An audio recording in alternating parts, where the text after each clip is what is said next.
Jay, am I live? Yes.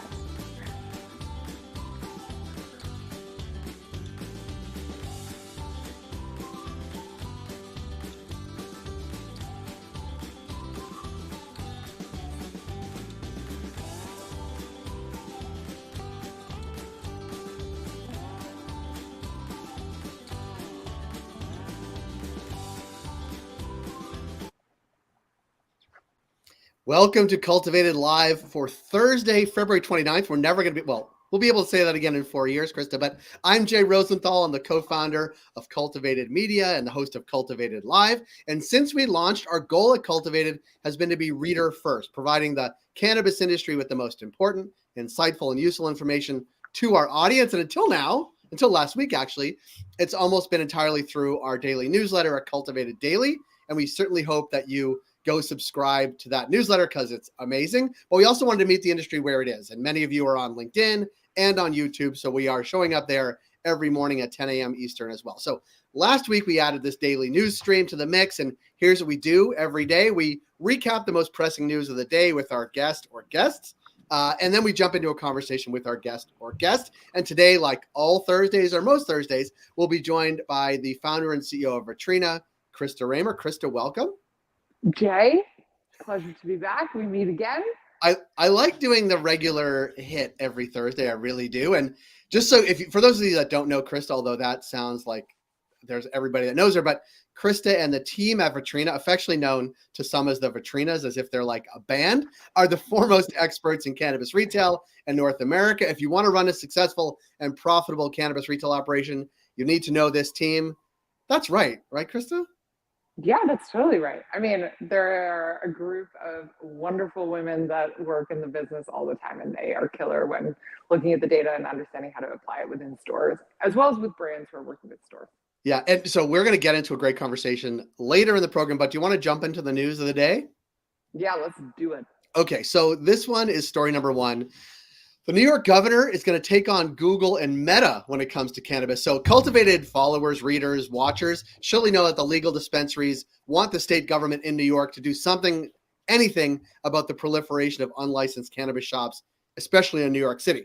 Earlier this week, New York cannabis businesses asked the governor, Kathy Hochul, to go after Google and Meta for listing illicit dispensaries on their platforms. And by the way, also Yelp. Which they say diverts valuable consumers away from the legal market. And yesterday, the governor listened, and she had a press conference with cannabis business owners, and she directly called out the tech giants for listing illicit dispensaries and announced a host of other changes that would broaden the Office of Cannabis Management's powers to shut down illicit shops.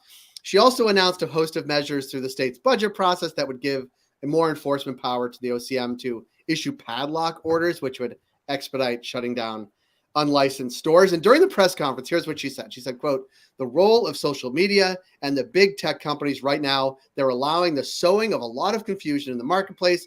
We hope customers will want to buy safe, tested products from licensed dealers." She showed a live demonstration on her phone about a search for cannabis or marijuana and having unlicensed dispensaries show up, but in no way of just sort of deciphering which one was legit and which one isn't. She stopped short, this is important, of actually saying they're going to issue a lawsuit or file a lawsuit against the tech companies, though her rhetoric was pretty clear. Krista, this happens everywhere, of course, but I don't recall a governor or a regulator actually calling out Google or Meta for this in a press conference. Can you? I don't recall that either. But what is interesting is when you think back to like in Canada when we were dealing with weed maps, and there was the weed map of legacy versus recreational environments and what that looks like. I feel like that's the most recent great case example of this distinction and trying to enforce through other avenues other than just like a regulating body is also creating awareness within a market. Yeah. And, kudos to New York for trying to figure out how to do this. Earlier this week, we had on Sally Peebles, who's a longtime cannabis attorney at Vicente, and she we were talking about this because the cannabis businesses in New York were pushing the governor to do something later in the week, which is what the story is about. The governor actually sort of held a press conference, but her point was careful what you wish for, because it would be much easier for these companies, Google, Meta, Yelp, to just say, okay, nothing cannabis related, Nothing. Right. You can't do a Google My Business. You can't do anything. Like that would be the natural reaction, because putting Google and Meta in the position of like deciphering what is legal versus not, is a position they're not going to want to be in, because that's hard to enforce or hard to regulate, and they don't like that. It's just easier to say no, no, no. And so that is also something to guard against. So it is interesting that New York is sort of making this point that there is, something online, but and I know, like when people talk about your website as a legal business, like Google My Business launching is really important. And there's no qualification. It doesn't say like, okay, upload your license now from the state of New York. Like Google's never going to ask for that, right? Yeah, no. I mean, also if you think about what they have as stakeholders, they're completely uninvested in creating the complexity that is the U.S. regulatory environment from state to state. Yeah. Like we're seeing actually, if you look at the same kind of narrative in other regulated industries too, like other regulated industries are coming for some of these tech giants around how they make content accessible. In Canada, there's the case example, I guess, of porn.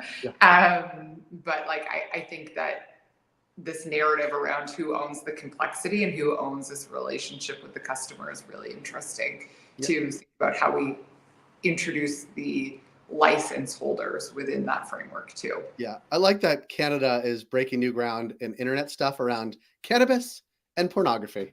Welcome to Canada. We love regulated things. Hey, regulated, that's our jam. Let's go to some sort of quicker hits from today's newsletter. Dutchie, company that I know well, has a new report out looking at cannabis consumer trends from last year. One key takeaway: total item sales increased, but dispensaries offered more discounts, meaning revenue stayed mostly flat. Krista, this sounds familiar. I want to jump into it when we sort of get into a deeper dive, but anything strike you out of the Dutchie report? Yeah, I mean, there's two things to think about when thinking about discounts. There's thinking about the velocity or frequency to which discounts show up, and then there are like the actual discount dollars, and we can talk more about that in a minute. But they don't make a super clear distinction of those two things, but basically they're working together to drive down the price of basket sizes. Yeah, which is, we'll talk about that, because that's one of the things dispensaries certainly want to do. Not want to do, actually want to actually increase the basket size. Okay, next one. 86% of cannabis companies are expecting to expand hiring this year, which is a notable finding with all the recent layoffs inside and outside the cannabis industry. This is according to a report of Vankst, which is a cannabis recruiting company, their 2024 cannabis industry salary guide. This seems like positive news, I would say.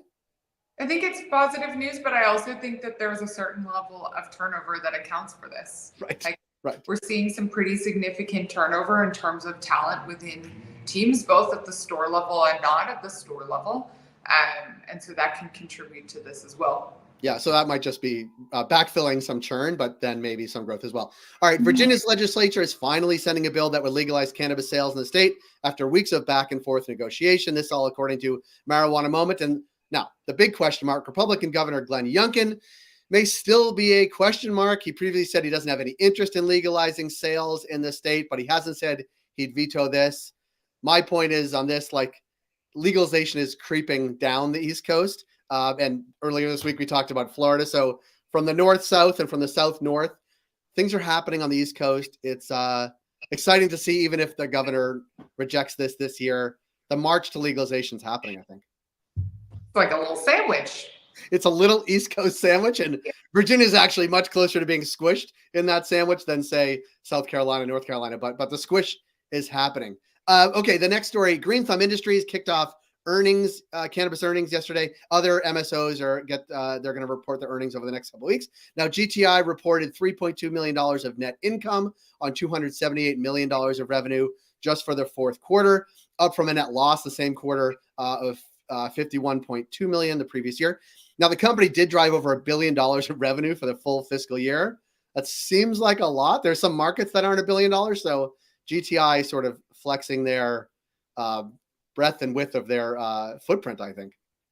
Yeah, I mean, the net results, I think, speak a slightly different story in terms of long-term sustainability, but there definitely is market capture in those numbers. Yeah. And they're, they are big. There are other big that I'm sure we'll see later in the next 2 weeks, sort of how they're doing or stacking up. And again, this also goes to which states they're operating in and sort of the profitability within each state, which brings us to the end of the news of the day. But I have a news piece. What's that? You have a news piece? Yeah. Did you see that the ZAM announced for creditor protection today? Oh, I didn't see that. I know that they made moves over the past couple weeks in some of their team because we posted some of that. Okay, and they also took over Green Organic Dutchman. That's not what it's called anymore, but didn't they also? Yeah, that's too bad. I mean, I think if you take a look at the press release, there's going to be a stalking horse initiative there of one of the current creditors. But well, the other thing that came up this week, and it was something that affects Canadian businesses, is that and we wrote about it in Cultivated, was the Canada Revenue Agency is going to make the wholesaler, so the provinces, garnish payments back to cannabis companies and brands. So I'm not sure those things are related, but they will be related to the next couple creditor protection filings that we see. So that's too bad for that team, but looks like they have a path forward.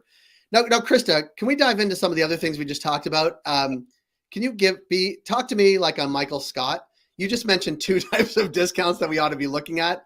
I'm going to say it, then you tell me how wrong I am. One is like the average amount of discount per basket, like how much it's actually happening per basket. And then like how frequently it's happening, how many purchases overall are how many actual consumer interactions have a discount attached. Do I have that right? Yeah. So if you want to do like an analysis of a retail environment and the impact of discounts, we want to, take a look at how many transactions have discounts associated with them. So that would be the frequency. So is our customer base purchasing product or transactions? Sorry, my dog. Okay. Like your dogs. Are your dogs' names like discount and basket size? They hate discounts and basket size.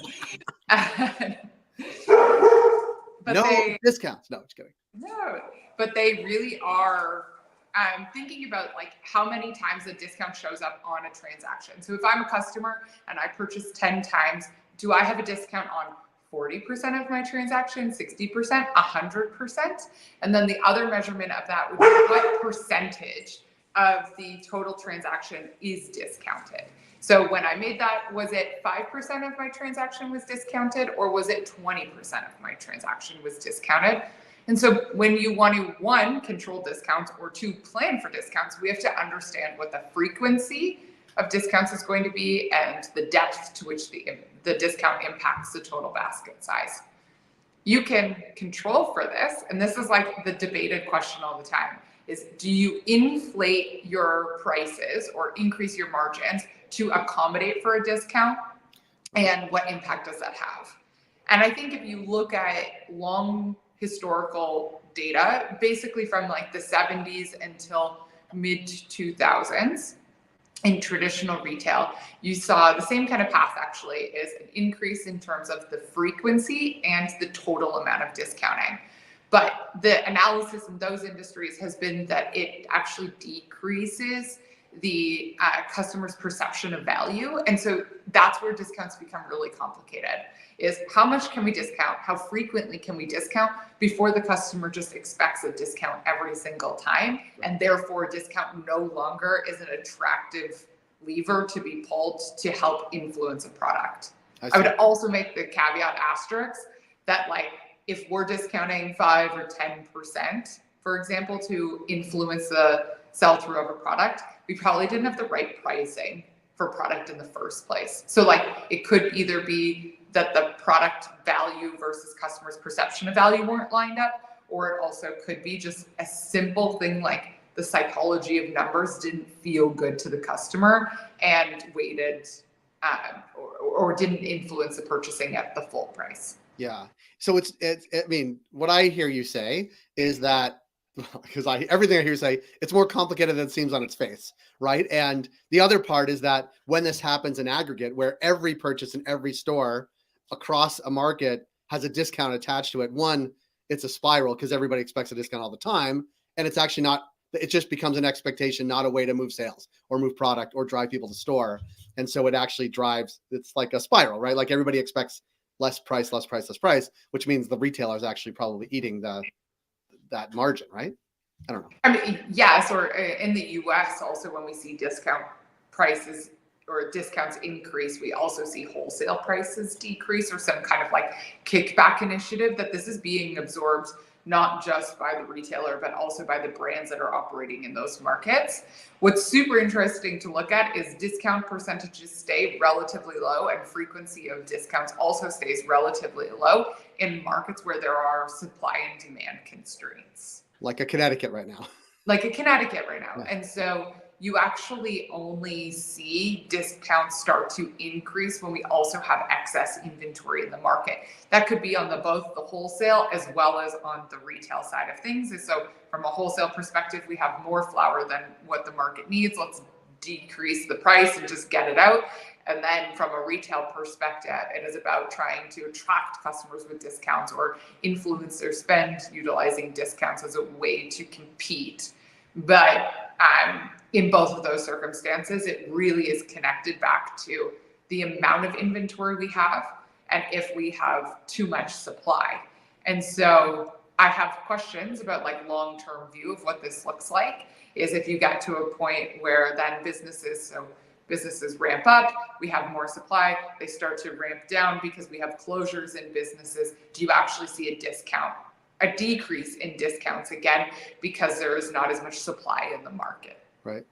I don't know how this feeds into what you posted today on LinkedIn, but can I summarize what you posted on 3 words? And I encourage anybody who doesn't already follow Krista, although she has a ton of followers, so everybody watching or reading this will probably follow her. But I think it was, I'm going to shorten it, lifetime value dumb. Is that what you wrote? Yeah. But talking about that not that lifetime value is not an important metric to look at, but lifetime value on the data set we have is not great. Yeah. I think when we do an analysis of like customer purchasing and you look at the stability in any of these markets, we don't really have a market that is stable from a rec or even in some extent a med environment. If you have states legalize as your partner or your borderline, that can influence demand. So demand crossing back and forth.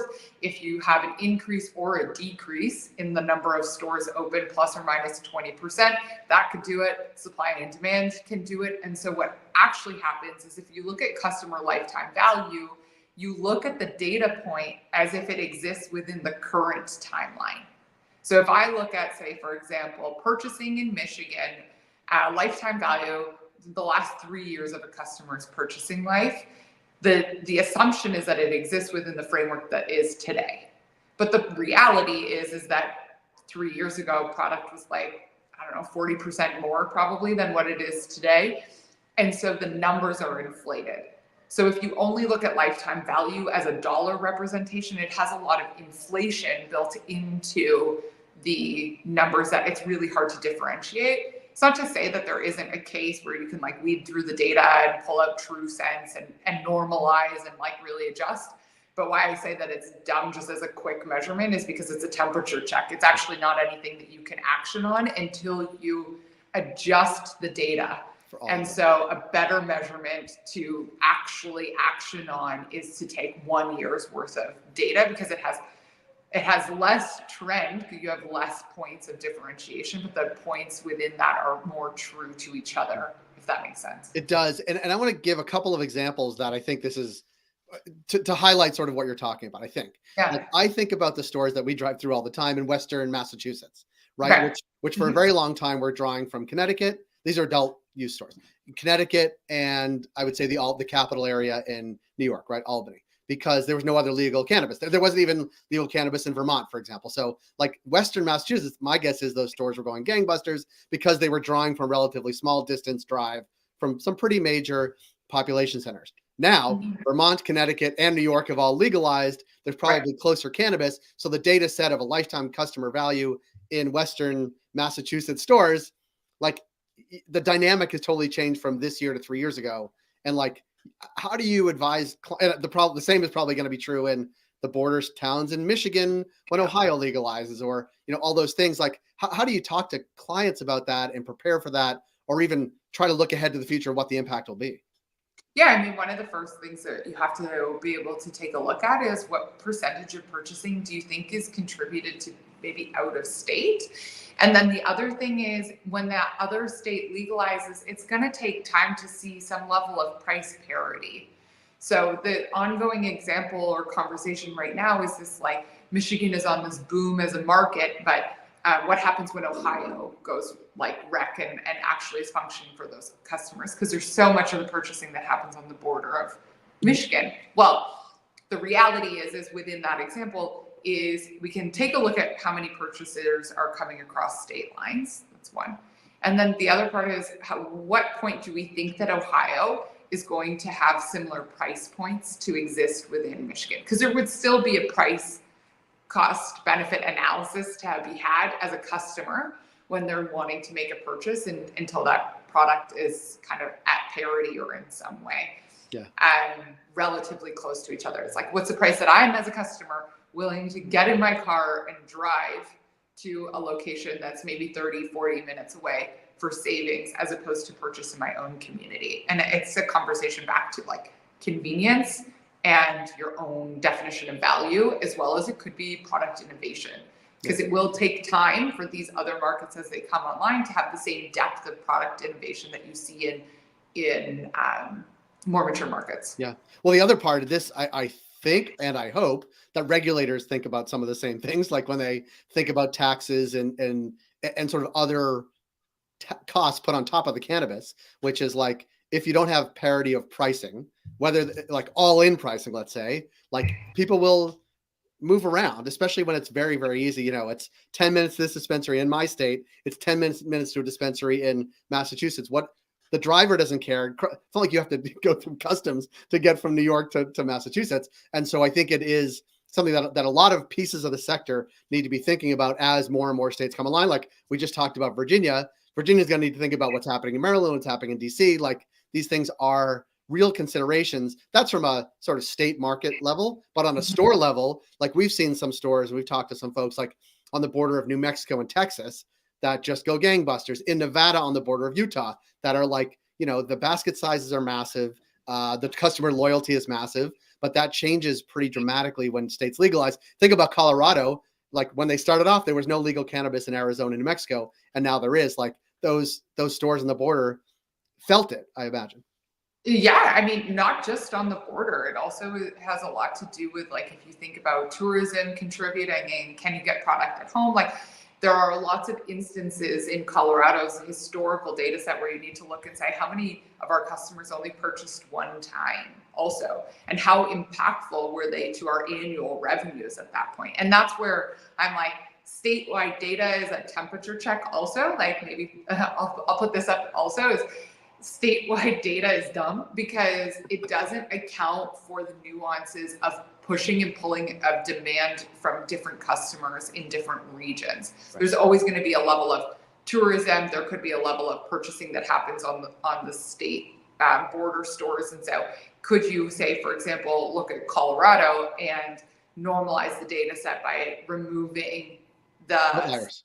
Yeah, the outlier data on the regions, and like what's the impact on the industry there versus the other parts. And then like of those stores, which ones maybe have multiple doors within the state that it could be impacting. Like the data is just a very wide temperature check until you have things kind of consistent.